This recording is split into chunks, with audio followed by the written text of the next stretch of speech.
All right, everyone, welcome back to another honest review. This one is a little bit different than what we usually do because it's been a big debate among myself and my guest.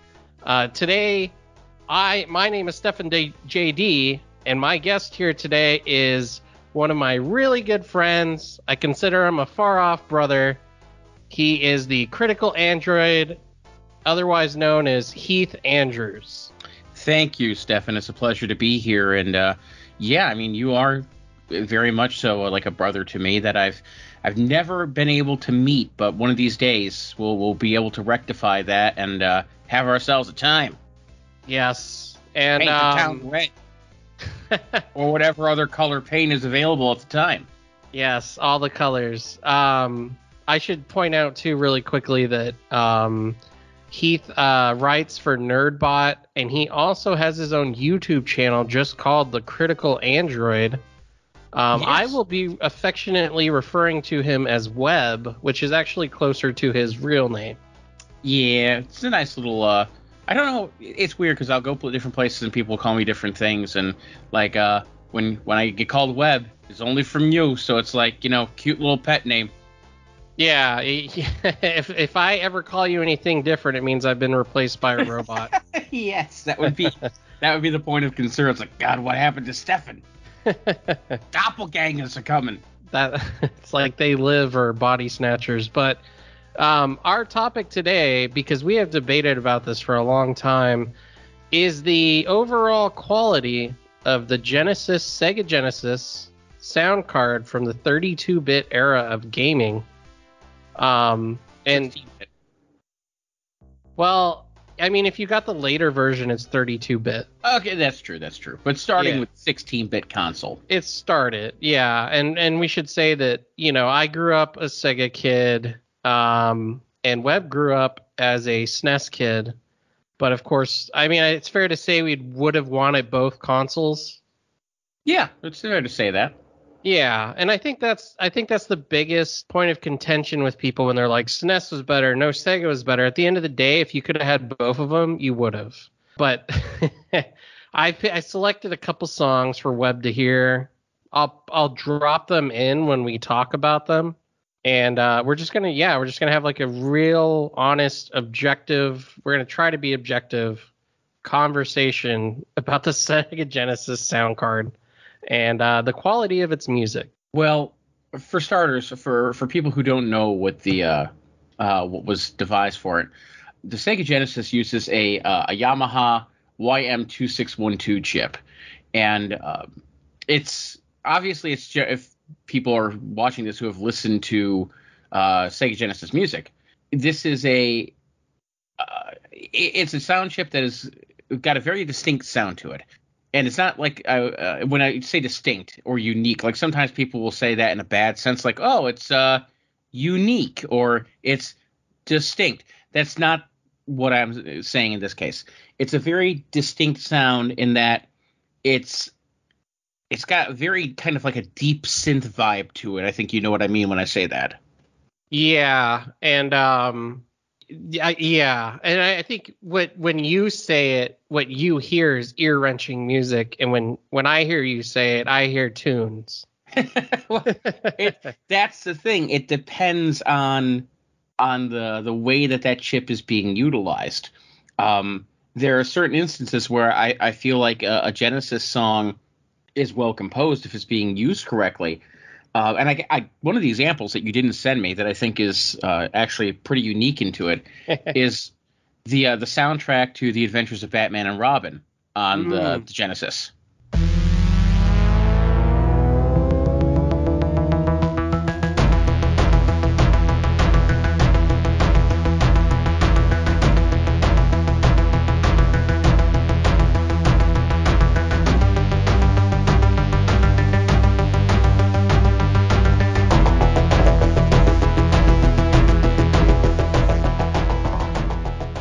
I wholeheartedly agree. I would say that one, it's used properly a little bit more than some of my other favorites like X-Men 2 Clone Wars.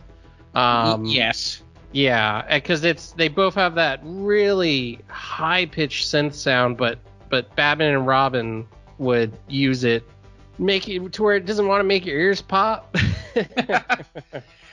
Well, the Genesis soundtrack for Batman and Robin was composed by Jesper Kidd, who has gone on to work on a number of high-profile projects ever since, including the Assassin's Creed series, Warhammer, Borderlands, also composed for that, Darksiders. So, I mean, this guy, this wasn't his first game that he worked on, but it was amongst the first for the Adventures of Batman and Robin, and he just worked the hell out of that chip in a way that has provided like one of the more kind of like uniquely techno soundtracks you could find on the Genesis, and that's up against other kind of techno based soundtracks like what we hear in Streets of Rage, which you did send me, composed by Yuzo Koshiro.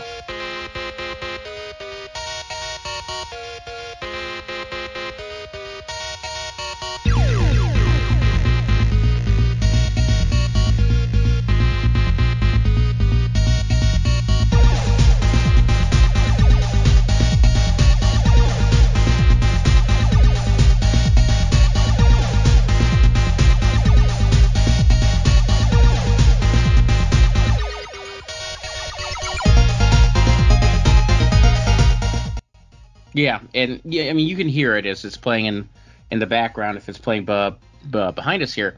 Mm-hmm. It's got like a kick-ass, almost kind of an EDM sound to it that is it straddles 80s, 90s, but leaning more towards 90s, so it's like mid-90s. Like, this is only like a half step away almost from like some of the 90s dance music that we would have got from like your CNC Music Factory or La Bouche with one of my favorite mid-90s tracks, Be My Lover.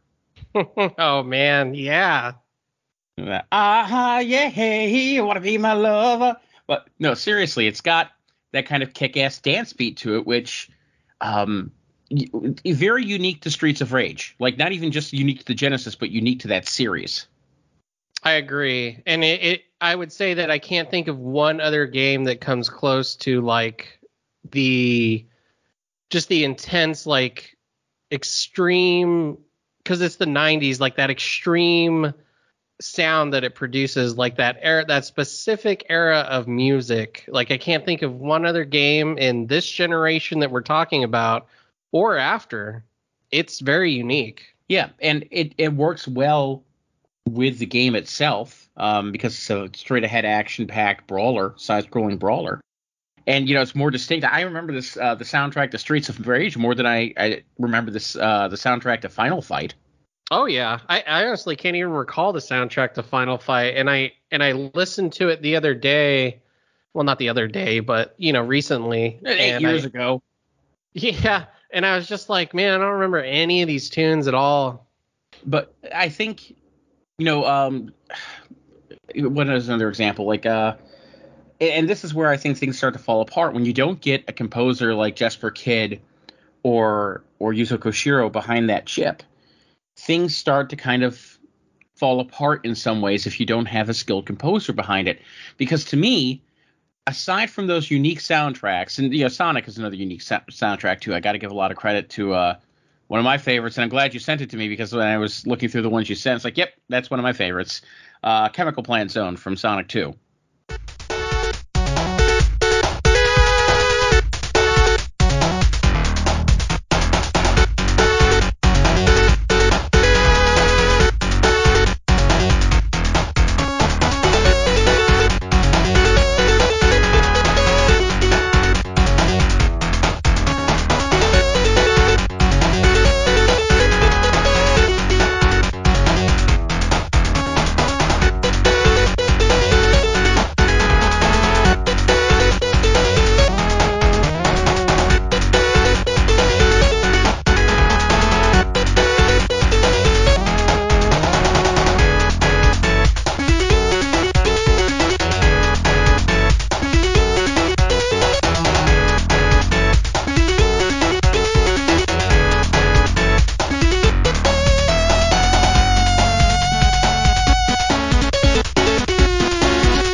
Oh yeah, and just it's like almost insane. Like you kind of actually just listening to Sonic 2 soundtrack, it gives you the exact sense of how much Sonic was trying to compete with Nintendo, just on the quality of their sound alone, because it is up there with some Mario music.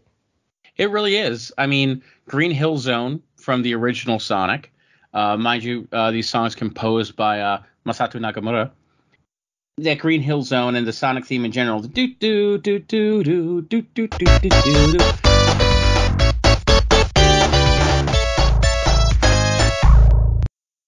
Just as memorable in many regards as Mario, except maybe the Mario main theme. I think everybody knows that one. Like who even hasn't played Mario, then they're like do do do do do do do.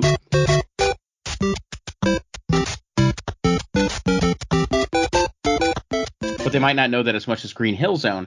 But for most gamers, like the soundtracks are so memorable, like they're unmistakable. Mm-hmm. I feel like Green Hill Zone didn't quite carry over through the decades as much as the Mario theme song has too. Not only in game space, but like their their respective '90s TV shows and other stuff that they're in. Yeah, but at the same time, I think the reason why the Mario theme works is because it's based off a very simple melody that's just like the very static, like, everybody, even if you could be tone deaf and basically know the do do do do do do do and be able to know what that note is after the do do. Like it just kind of has this natural progression, whereas the Sonic melodies are a bit more complex, which makes sense. They were composed on 16-bit hardware as opposed to the 8-bit hardware of the NES. But they're still incredibly memorable, and they still last, in memory. And one of my favorites still is also from Sonic 3, the theme for Blue Sphere, the game that lets you get the Chaos Emeralds. Mm-hmm.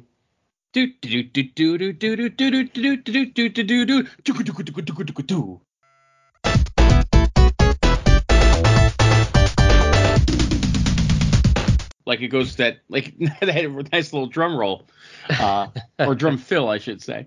It almost kind of reminds me of Snake Man from Mega Man.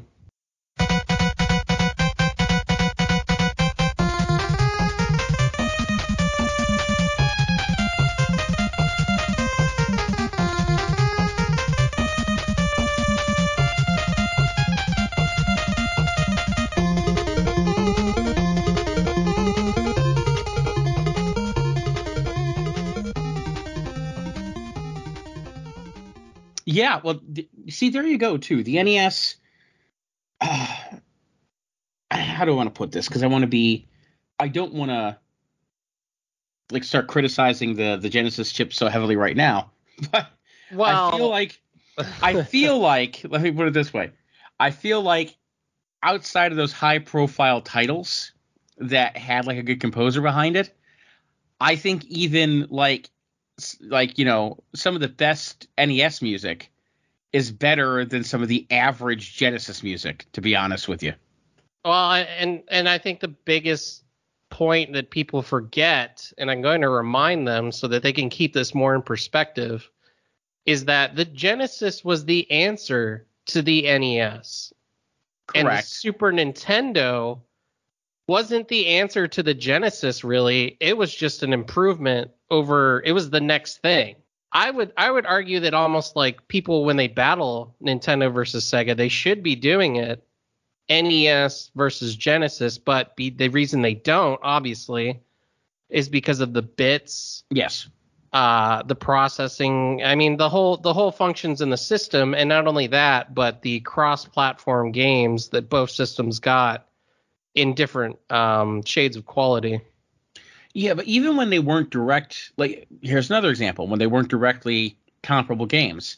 But if you look at Castlevania Bloodlines for the Genesis, as a great soundtrack composed by Michiru Yamane, and that theme from the first level is so, when you get to the castle, so very much Castlevania, the do-do-do, do-do-do-do-do-do, do-do-do-do-do-do-do-do-do-do-do-do, like it's got that great organ sound to it.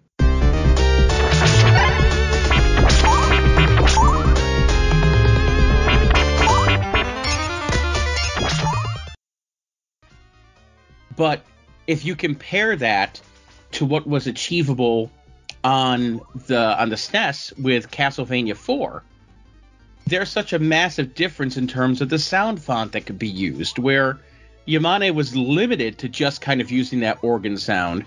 But for Castlevania 4, they could use so many kinds of sound fonts. That game has a soundtrack that verges from like almost acid jazz at times to hauntingly gothic to almost choir, like having a choir in the background almost.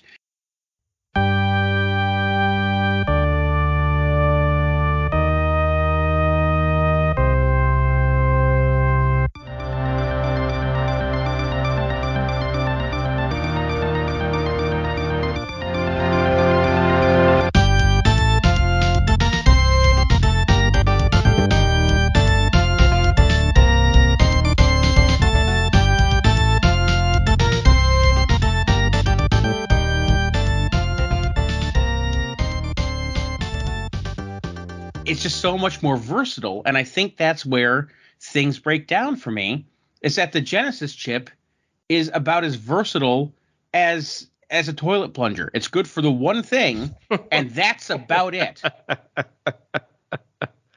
You know, toilet plungers are pretty fucking helpful, Webb. Well, that's where okay, look, if you didn't have a toilet plunger, you'd be fucked, okay? So you need that thing. I'm not toning down like how important one of those things is. But if you wanted to try to do something different with it, you're not going to be able to do much.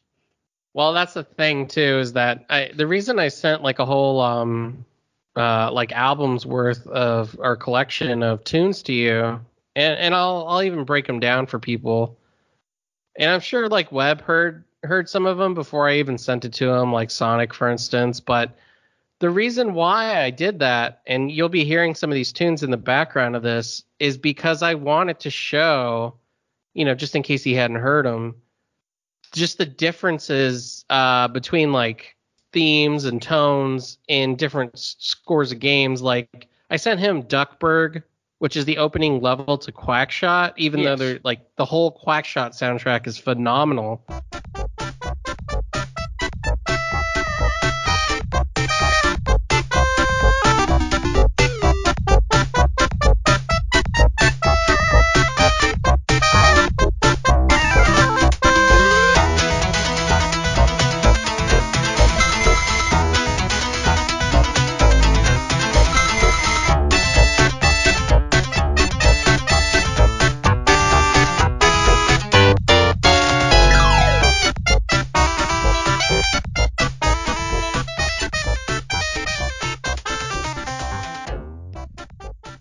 But there's the warmth of that, you know, there's the speed and like the level design complementing the music in Sonic 2 with Chemical Plant or Casino Night.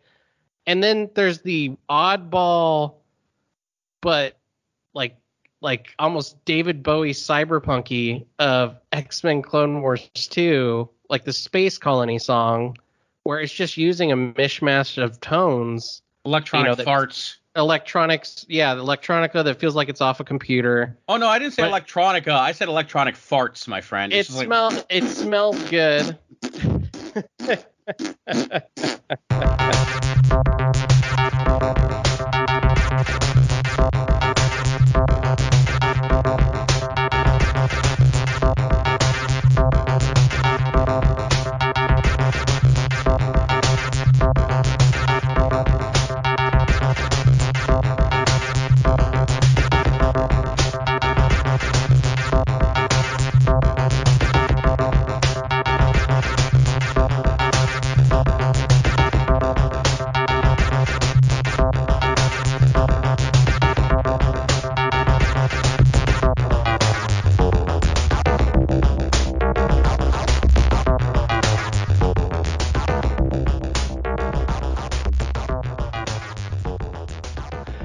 And then there's another song, Shrek's Wonderland, Part 1, Act 2 of Batman Returns. And this song, the reason why I picked this one specifically also to send to Webb is because it conveys, like almost literally off the Yamaha sound card, an acoustic guitar that's basically the running riff through the song.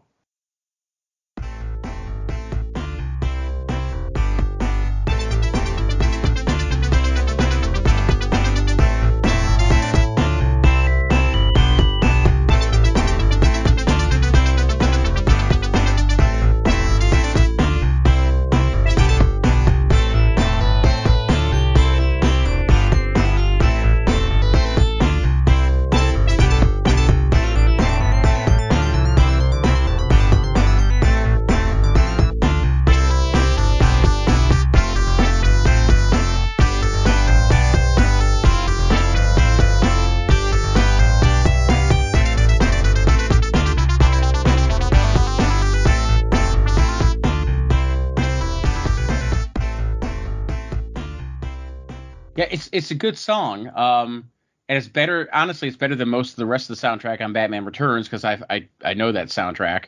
But I think as a better example of what that chip could achieve, because unfortunately the percussion on that track for Shrek's Wonderland also kind of has like that farting noise to it. Like, it's called a bass. It's not the percussions. That's the bass. Yeah, but the percussion is still, it's just like this.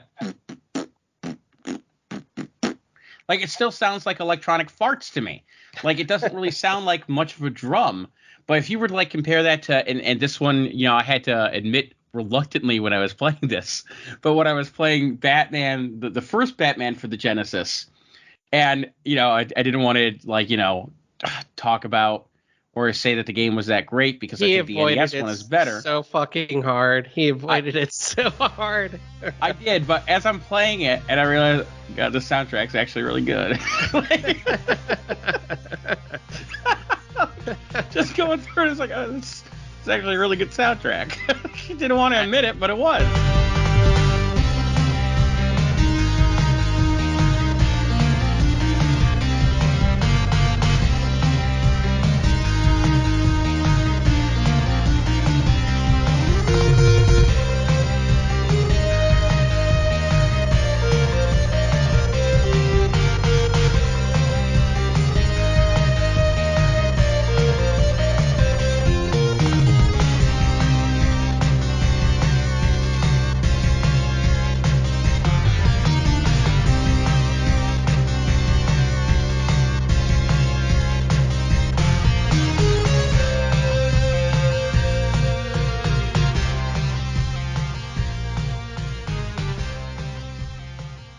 And then you saw the Sunsoft, and you're like, ah. That's why it's Sunsoft. Yeah. But no, that soundtrack is actually that soundtrack kicks a lot harder than it has any right to. But that's because, again, Sunsoft knew what the hell they were doing, and like, I'm not going to say that the first level theme from Batman on Genesis is better than, you know, the brilliant one from the NES one, which is one of the best. That song. For Streets of Gotham and the first Batman for the NES. That's one of the best pieces of video game music that's ever been recorded.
Streets of Desolation. Yes, and Desolation. Thank you. If people don't know this, like, it's so fucking like classic and memorable that I have seen bands play it live that toured with just that album, redoing it as heavy metal music or whatever.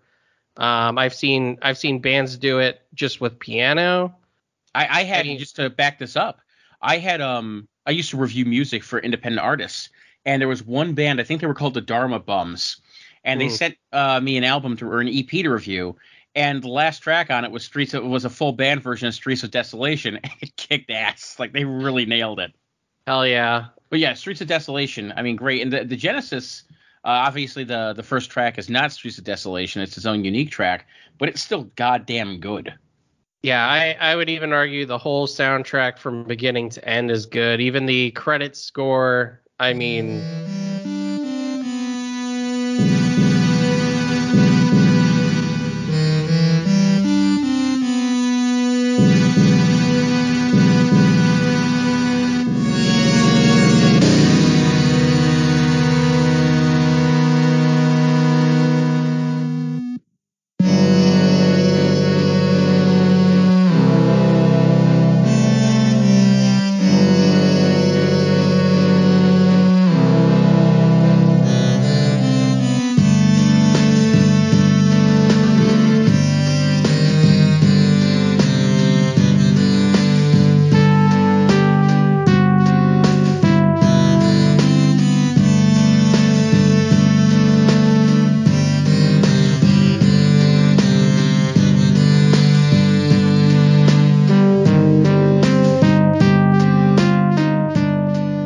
it can't be. It's one of my favorite games that I grew up with, and it's one of those weird oddities too. If people have never even heard of this, don't be surprised, because I didn't know about it growing up. But there was a used video game store next to where we went to get groceries with my mother. And I went over there, this is when you could let a kid go wander. Those were the days.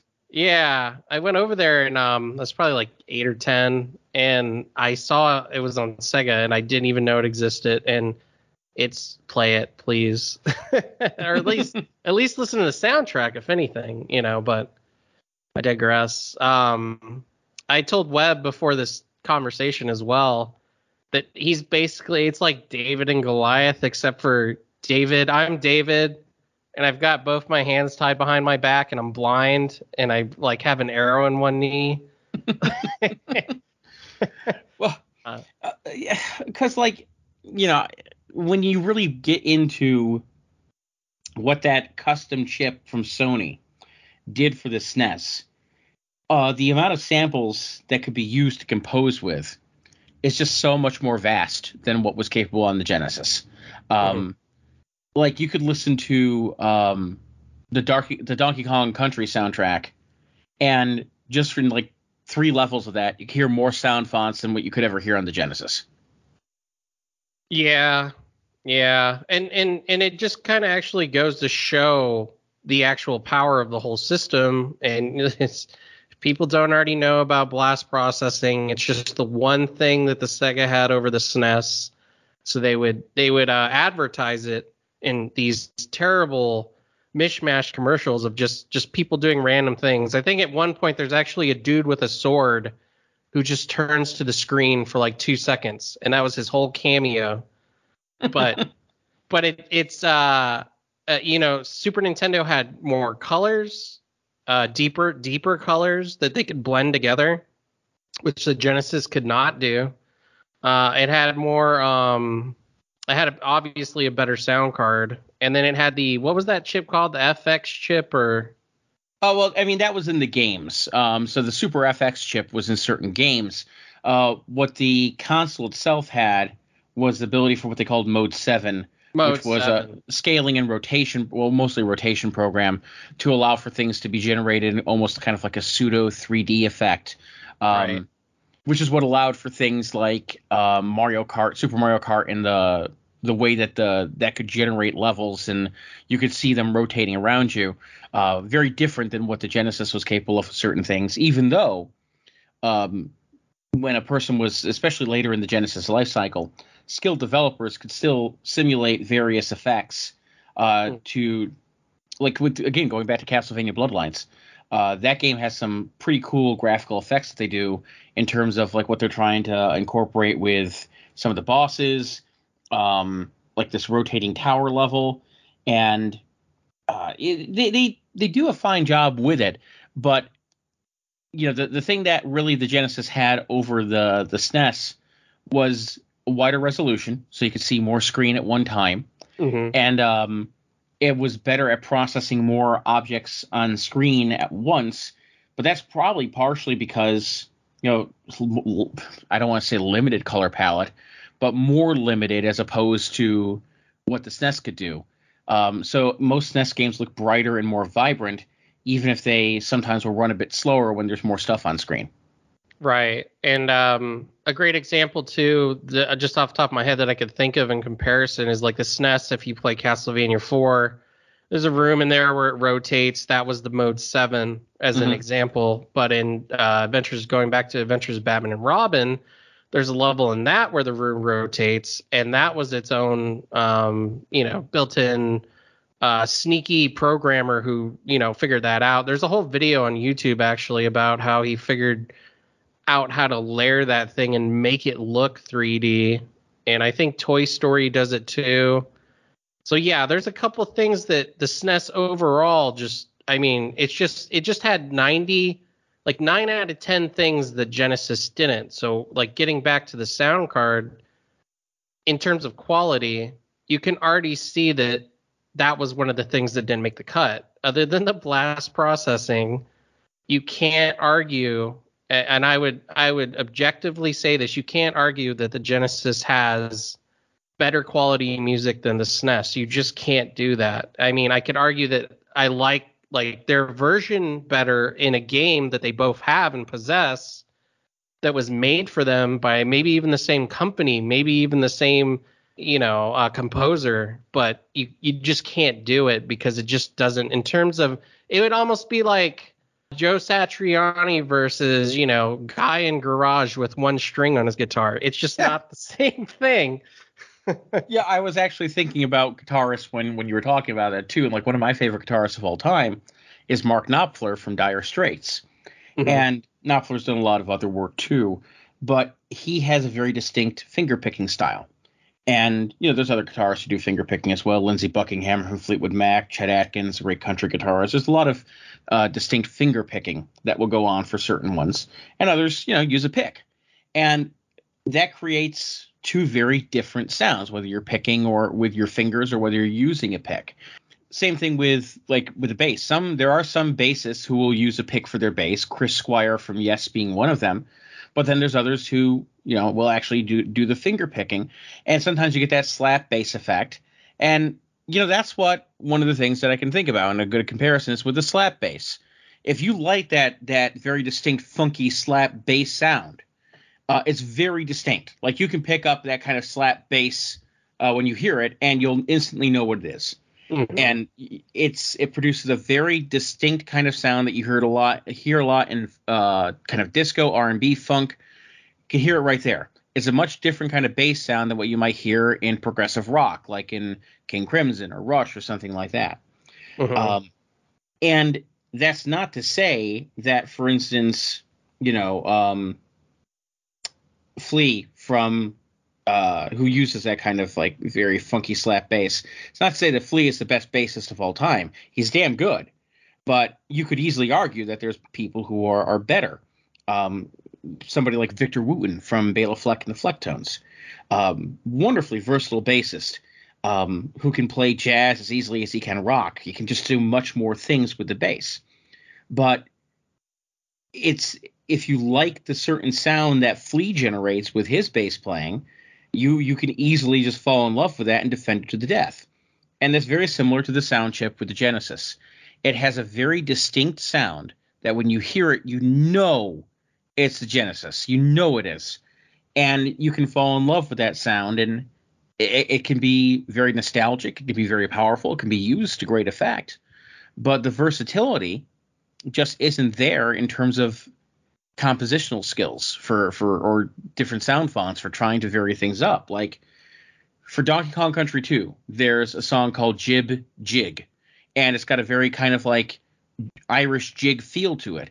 And you can hear there's wind sound effects, there's a violin, there's like a percussion that sounds like somebody tapping drumsticks together for a light percussion, none of which could be generated using that chip from the Genesis sound font. It just isn't going to happen.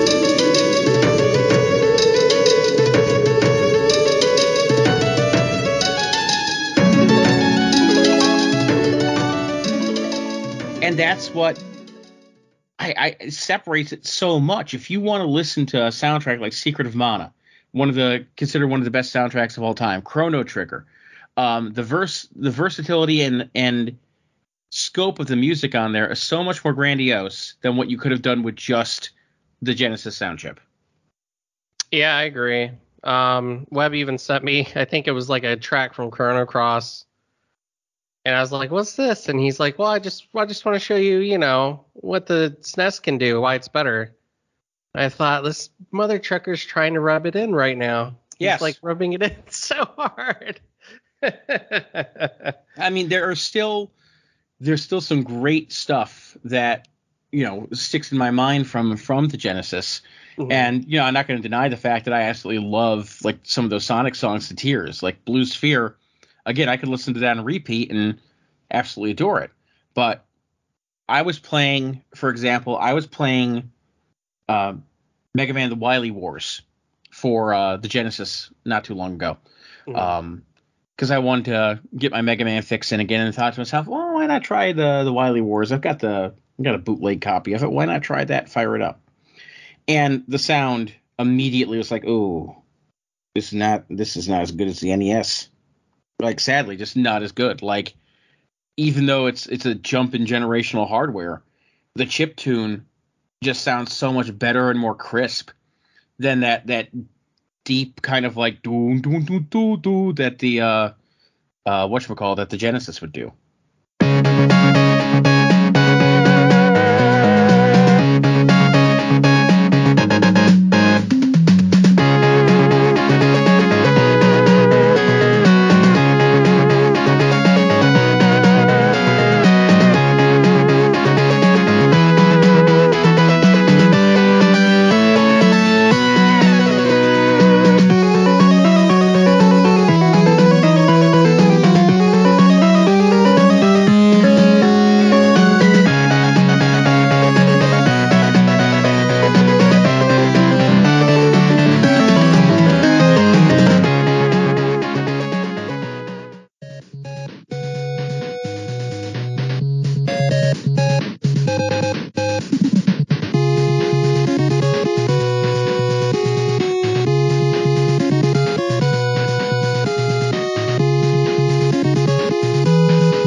I kind of fall into a weird black hole with that because I haven't really played much of Wily Wars, but also like anything Mega Man X, I just don't think those soundtracks stack up to the NES soundtracks.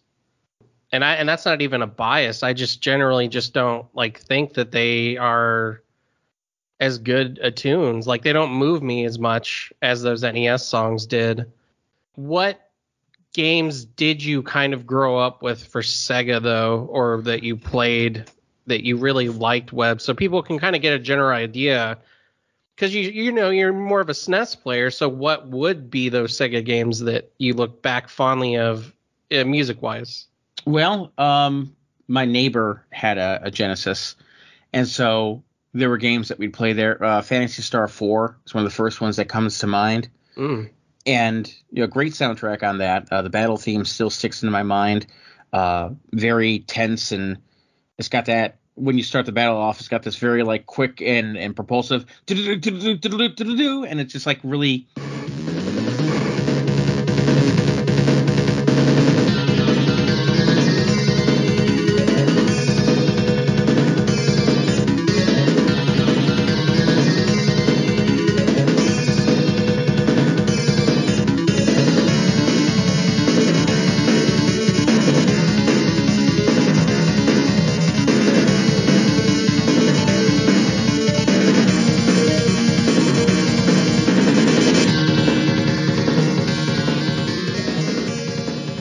action to it. So that sticks in my mind. The Jurassic Park, and this is where I kind of fall apart with things too, with the Genesis in general. Like Jurassic Park for the Genesis is kind of very indicative to me of one of the problems with a lot of Genesis games, where I feel like the level layouts are just like absurdly maze-like to the point of frustration to me. That, like, that happens a lot. Well, I should say that happens scarcely, but it happens in a lot of big games, I should say. Yeah, and that's I think is kind of the problem where some of the bigger Genesis games just fall into that kind of trapping. And like, I know a lot of people will say that they love and prefer the Genesis version of Aladdin, because Aladdin gets to use a sword. But I'm sorry, but the SNES version has better level design, just kind of like the more straightforward left to right platforming action instead of like trying to navigate a fucking maze with Aladdin and a sword. I'm sorry. I'm not playing Aladdin to navigate a maze through Agrabah, okay? Just let me get through to the end of the level and get the fucking lamp, all right? What's funny is I didn't own Aladdin on Genesis. My friend did, but my cousins owned the SNES version because they had a SNES. And I actually beat and played that one way more than the Genesis version for some reason. Because it's a better game. Well, and that's the thing. I went back to the Genesis version later in life, and I was like, the music is probably better in this one, but the levels are too long and too drawn out, and like you said, a little too maze-like. Or this isn't maze-like, but I was also playing through all the old Turtles games because they have a compilation of the Ninja Turtles games coming out later on this year. And so I played Turtles in Time on the SNES an awful lot. Another brilliant soundtrack, by the way. That SNES soundtrack is fantastic for that game. The Genesis version, quote unquote, was the Hyperstone Heist, which combines elements of Turtles in Time with the original arcade game. Kind of gives this weird kind of remix mashup. And the difference between those two games is largely that the Genesis has much fewer levels, and all of them are like these marathon, like the levels are just way too long. And the soundtrack, again, just does not compare to the SNES soundtrack.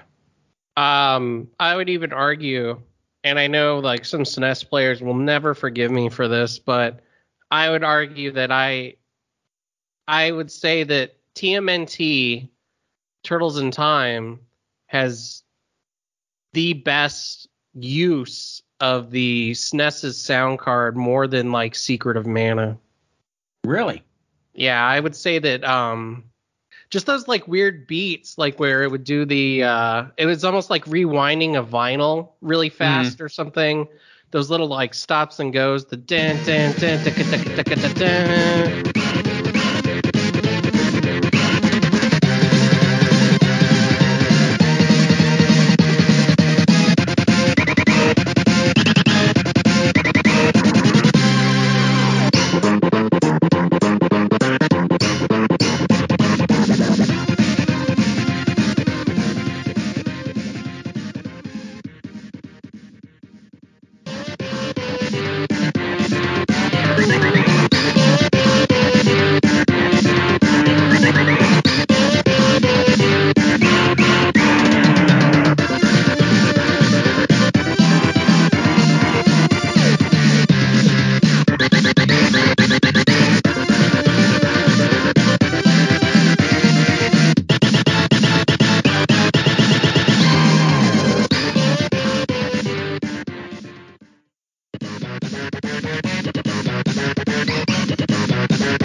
There's also in the train level, you got that the melody's like do do do do do do do. Hey, like somebody jumps in there and gets like the hey sound effect in there.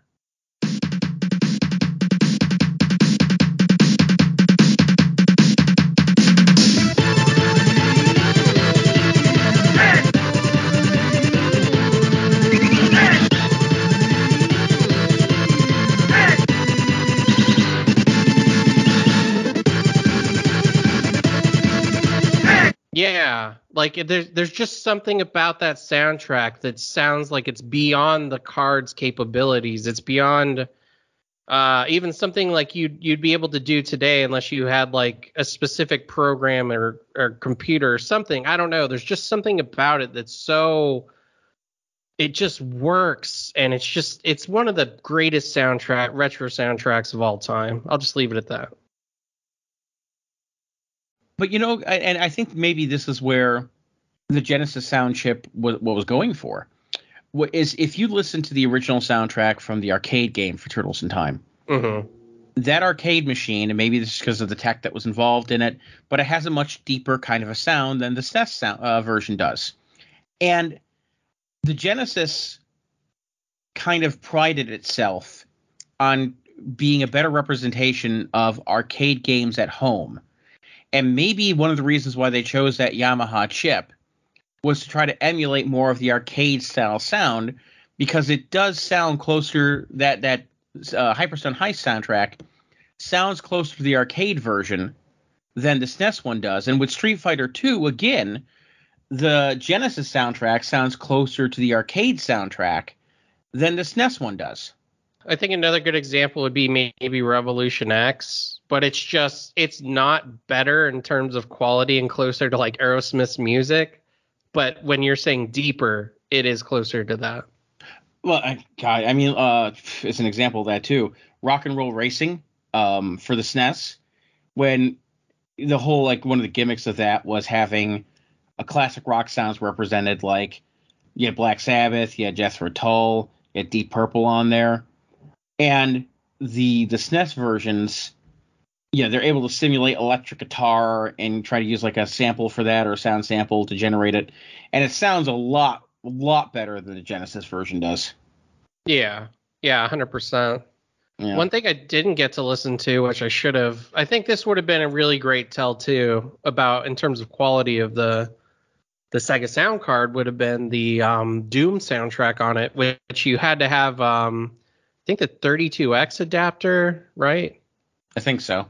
Yeah, and which was just like a whole nother $100 or some bullshit. I never had one. I know a friend who had one, and they also had the CD ROM that you could connect. And I forget the zombie game on it, like Corpse Killer or something. Yeah, Corpse Killer required both the 32X and the Sega CD.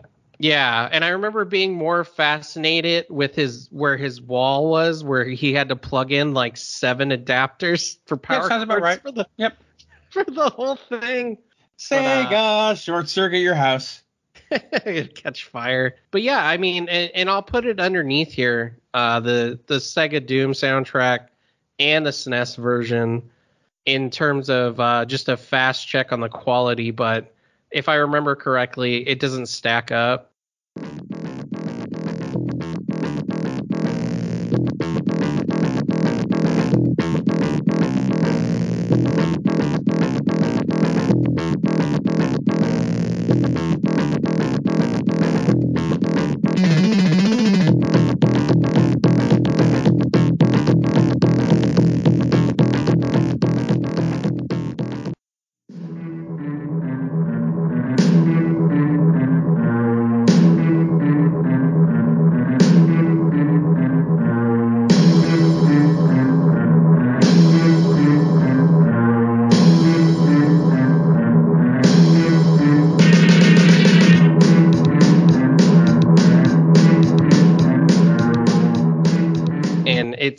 Another direct one I can think of is when I was always playing Mortal Kombat with my dad, which Sega did hold over the SNES a little bit with its blood code. I do remember going to my friend Jacob's, and he had, the green blood. He had Mortal Kombat, but the soundtrack, for whatever reason, I still like the Sega version better, even though, again, it's like a guy in a garage band versus Joe Satriani, because the SNES version is just so much more cleaner and clearer, Oh, not to mention voice samples on the Genesis tend to be much grainier and more staticky than the ones on the SNES. Unless they were low, which is something I think people overlook. If they were like a low voice, then it didn't sound as grainy. Like when it's, again, Mortal Kombat, it's like finish him, then it just sounds fine. But if it's something like Turtles would say hey, then you would notice it immediately because it'd be like, arr. Yeah. Cowabunga! Yeah, cowabunga. For me, it all comes down to, what could that chip do in each system to create a memorable experience? And does the Genesis one falter at that? No, it doesn't. It can still create memorable soundtracks and experiences. But, again, when you're hearing a Sega game, it's a Sega game. And there's a good and bad to that. It's, it creates that kind of lasting memory with you. But, I can't imagine some of these, like, again, Chrono Trigger, Secret of Mana, Super Mario RPG, even Super Mario World, and some of these other, like, classic games. I can't imagine how they would have turned out and how much worse or less substantial those soundtracks would have been if they had been composed with that Yamaha chip. I mean, because I don't want to take anything away from the composers, saying like, Miyamoto was in the office, like, you better, knock this fucker out, because those Sega bastards with that Sonic 2 soundtrack, like, come on, dude, you better do this or else you're fired, I don't want to take away anything from them and say that, like, the competition helped boost the quality of the SNES soundtrack. That's not true, I don't think. But I will say that it was maybe something that they had to, like, look at in terms of, like, making games. Like, they really generated focus as much time that needed on soundtracks as much as the gameplay, I would say. Like, this was the beginning of it because Sega had such bangers, that it was the start of the video game soundtracks had to have quality, I would say. And not that they didn't before in NES games, but they certainly had to up. They had to up the ante getting to that era. I mean, it's true. Just like today, even more so, where if you don't have a full orchestra in your big budget game for composing these things, suddenly it's a step down. Like the soundtracks have to be memorable and for good reason. Though I think, that's kind of a sad thing because I think it homogenizes the experience and it makes things too indistinct. There's a decided lack of variety to me in big budget video games these days, to where everything just kind of blends in. It's like, oh, it's a deep orchestral score, or it's a lush atmospheric thing, as opposed to, like Mario Kart 8, for example. They brought in an orchestra to do live music for the first time, but they've got like this like jazzy arrangements to things. Like you get the saxophone going in on there in some of the tracks. You got this funk bass playing, this jazz guitar stylings, and it's still unique. But more of these big budget action games, kind of like, I'd rather have that Sega soundtrack because at least it was unique. At least it was distinct. And I will give them credit for that, is that no matter who was composing behind it, at least when you heard a Genesis game, you knew it was a Genesis game. Yeah. Do you still remember the blood code for Mortal Kombat, by the way? Up, down, left, right, A, B, A, C, A, B, B, or something? No. Up, down, left, right, A, B, A, C, A, B, B? No. Yeah, it has to be. No. It's just A, B, A, C, A, B, B. Oh, okay. No, up, down, left, right. Maybe I just added that in as a I think you were adding the Konami code in for shits and giggles. But I knew it was the A, B, A, C, A, B, B. Yeah. Well, anyway, I hope this was interesting for everyone. Shark Attack and Smack Attack. But we were just... If anyone doesn't, I should point this out too. We used to have a YouTube channel together. That's where all this is coming from. Yes, it's a backdoor pilot for Crypt of the Unknown, basically. Yes, that was the name of the channel, Crypt of the Unknown. It's still up. We still got to record stuff for it when we have more time. Yeah, it's still there. Everything's still there. But But to just real quickly get back to your point about today's scores kind of just being whatever they are, moody or whatever, but they're not memorable. I can compound on that a little by saying that when the RE2 and RE3 remakes came out, especially RE2, it kept the original soundtrack in there as a downloadable content for people because that score sucked. The new one just sucked. Like, you can listen to it and it just blows. So, and they knew that. I think they knew that. That's why they brought back the PS1 version. But the Sega Genesis sound card, I just want to say that final thoughts, really, it does have memorable music. And I think going back to it, anyone objectively could find something they like on it. Will they think it is as great as the SNES sound card in terms of quality? No. Like I said at the beginning, please keep this in mind. It's a real objective fact. Like, it doesn't. But does it have good music? Yes. Does it make a couple beats in it that sound like farts? Yes. Yeah. But can you overlook them? Yes. Yeah, well, okay. Well, yes. Agree, disagree on that one. Does the Sunsoft Batman Sega game have an amazing soundtrack? Yeah, it does. I'll admit it really does. Yes. Surprisingly, it did, and I'm so glad it did.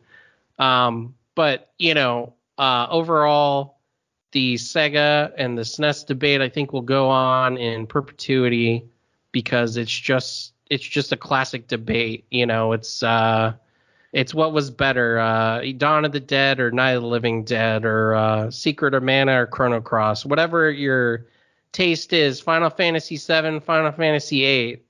It's just one of those debates that will go on forever. But I think people should go back and listen to it. I will post links to all the music I put in this video below it. Or do you have any final thoughts, Webb? Just that, again, when it comes down to what certain soundtracks are capable of, I would much rather, spend time listening to something that could create more varied music rather than something that was more limited in what it could do. Again, that's not necessarily a bad thing. It's all going to boil down to personal preference, just as music taste itself is very personal. Like, you can have your own feeling about what's good, what's bad in terms of music. But for me, it's always going to be about, like, how do I want to put it this way? It's always going to be about what the capabilities are. If you can use something to its best extent, then you can still come up with great results, which is why you do have so many memorable songs on the Sega Genesis and why you have so many games themselves that are memorable. But there's also a bunch of clunkers from the SNES. Like, you can hear just these absolute terrible ones. Like, go listen to the James Bond Jr. soundtrack and just hate yourself. It's terrible. But then listen to the Waterworld soundtrack and hear to yourself, like, oh my God, there's no way the Genesis could have possibly have conceived of this. Just not going to happen. Mm-hmm. And to me, that's what will always make the SNES chip that Sony made. Now, give credit to Sony for it. Sony made a custom chip for it. And it's amazing what it was capable of. And that's why it will always stick with me as a superior one for the experiences it was able to create using such a diverse array of sounds. Yeah, I agree. And that Sony trusting in Nintendo just led to better things in the future when they got screwed over by Nintendo. So yes, Sony ended up showing what they could really do. Yeah, and that's just video game history in a nutshell. I just want to thank everyone for listening. I hope that it was informative, and I hope that I mixed the music well enough to where you can hear it while we're talking. Again, all the links will be posted down below. Do you want to give another listing on where everyone can find you, Webb? Yeah, you can find me on Twitter at Critical Android. You can email me at thecriticalandroid@gmail.com. You can find me under my pen name of Heath Andrews, writing for Nerdbot. And right now you can see some of the recent articles I've written about Mike Tyson punching somebody on an airplane, Netflix's strategies for trying to move forward with its reduced subscriber base because they lost subscribers, and other articles that I've written about various things, including pizza-flavored ice cream. I saw the video. Webb does actually have a video on his channel about pizza-flavored ice cream. It was an experience. I believe it. And remember when I said earlier, like when I say things that are unique and experienced, and they're used like, not to compliment something? Yes. That's the ice cream. It was unique. Oh, so I see the Yamaha Sega Genesis chip was the ice cream, the pizza ice cream we ate along the way. Gotcha. And I also wrote an article about a Streets of Rage movie that might be in development, being written by the man who wrote the John Wick series. That would be awesome, actually. So there you go. There's more news that you can find from me on Nerdbot and the rest of my editors there, who put up with me and tolerate me probably more than they should. Yep, just like we all do. Thank you. I'm just kidding. I love you. Oh, yeah, I'm going to kill you to sleep. Thank you, everyone, for listening. I'm going to close it out with one of Webb's favorite songs from X-Men Clone Wars 2, where it makes a very screechy noise. Oh, Jesus Christ. That everyone's going to enjoy. So goodbye, everyone, and thanks for watching.